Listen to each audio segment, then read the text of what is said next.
once again, what we have is we have another converging lens. We know this because it's going to be positive, so this is going to be a converging lens.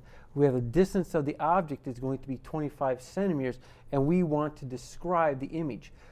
So what we have here now is we have the object, which is just going to be slightly beyond the focal point of the lens, right? Because if the focal point of the lens is 20 centimeters and we have the object at 25 centimeters from the lens, then we're just outside of the focal point of the lens. So let's be able to describe the image of that. Now the equation we're going to use, once again, is going to be 1 upon the distance of the image plus the inverse of the distance of the object, which is equal to the inverse of the focal length. Solve this for distance of the image, or the inverse of the distance of the image is equal to 1 upon the focal length minus 1 upon the distance of the object. Now let's plug our values in. So we have 1 upon the distance of the image is equal to 1 upon 20 centimeters for the focal length minus 1 upon 25 centimeters, the distance of the object. We can look at the common denominator, which would be 100.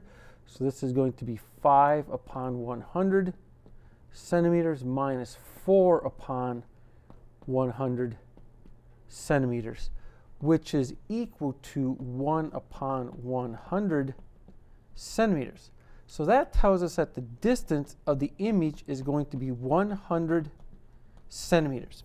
Now, because it's positive, we know that this is going to be a real image.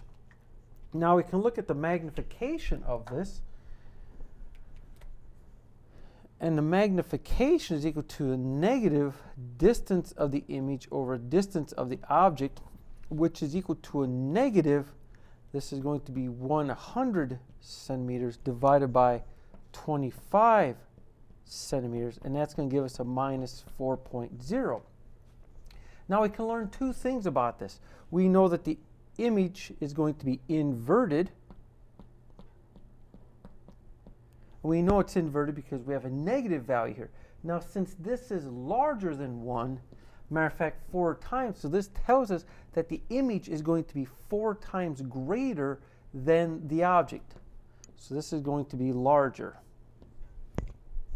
So what have we learned from this? Well, if we have an object which is just outside of the focal point of a lens, it's going to produce a real image, which is going to be inverted, and it's going to be larger than the actual object itself. So it's going to appear larger than the object itself. So we better have a pretty decent sized screen in order to display such a large image. If you have any questions on problems similar to these, please let me know.